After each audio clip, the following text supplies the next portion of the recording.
Assalamualaikum warahmatullahi wabarakatuh. Perkenalkan, nama saya Iva Reni dari program studi PGSD kelas 1B. Saya sedang berada di kawasan Pasarian Air Mata, tepatnya di Desa Buturan, Kecamatan Arosbaya, Kabupaten Bangkalan.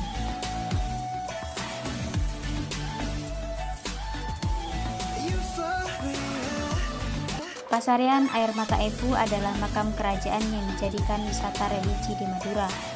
Nama Air Mata Epu diambil dari kisah seorang wanita yang bernama Sarifah Ambami, yang tak lain merupakan keturunan Sunan Giri dari Gresik yang dipersunting dengan Pangeran Cakraningrat I dari Madura.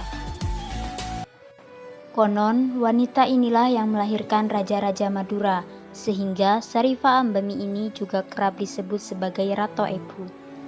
Makam Air Mata Epu terletak di Desa Buturan, Kecamatan Arosbaya, Kabupaten Bangkalan. Jaraknya sekitar 11 km dari kota Bangkalan dan kurang lebih sekitar 30 menit perjalanan darat.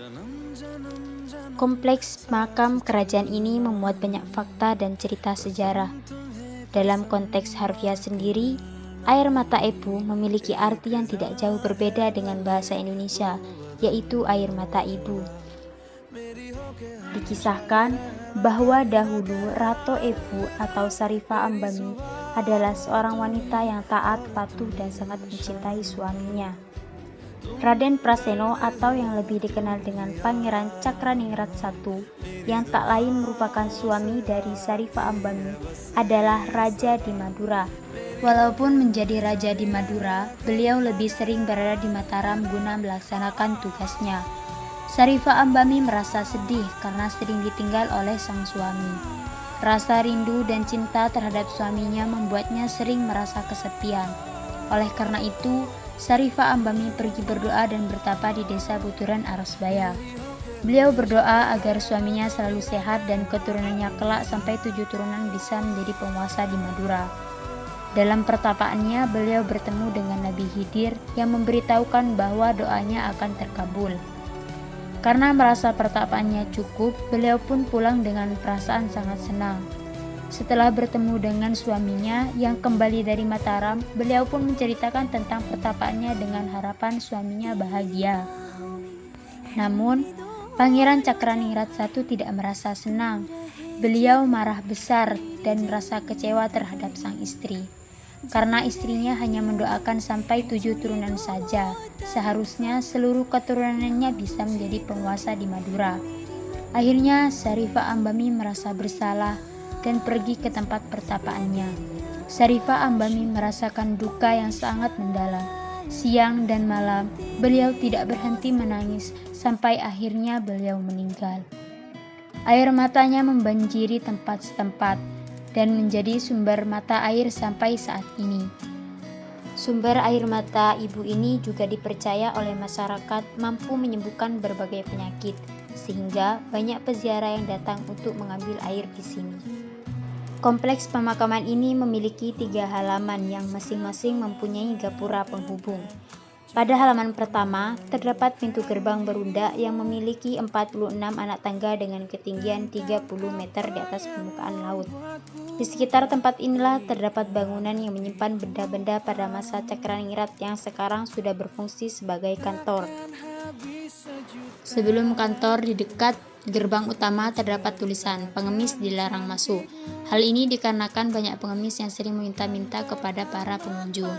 Kemudian pada halaman kedua terdapat gerbang di sebelah barat untuk menuju masjid kompleks.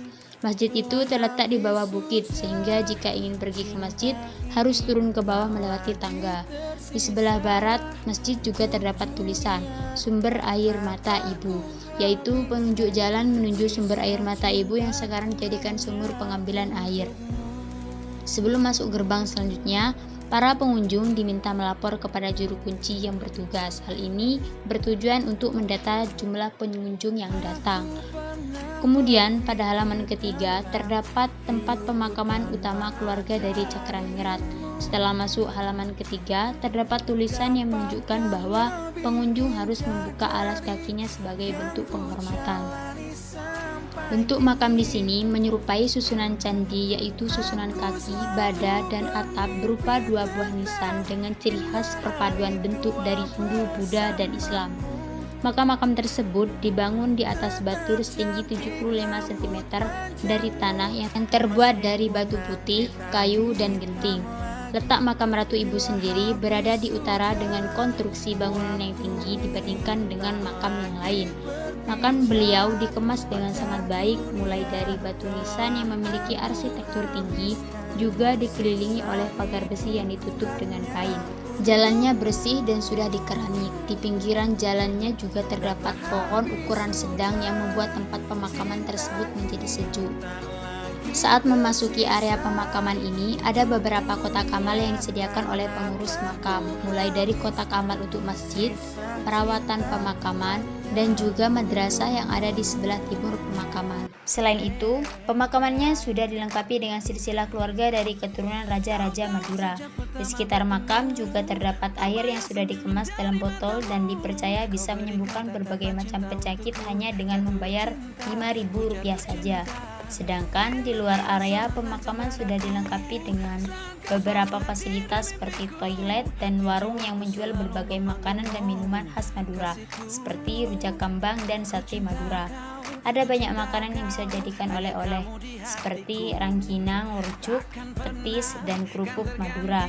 Bagi pengunjung yang membawa kendaraan tidak perlu khawatir karena di sana juga disediakan tempat parkir, mulai dari parkir sepeda motor, mobil, maupun bus pariwisata. Oleh karena itulah tempat ini banyak dikunjungi oleh para peziarah. Kompleks pemakaman ini dibuka pada jam 6 pagi sampai jam 4 sore, dengan jumlah kurang lebih 700 pengunjung setiap harinya.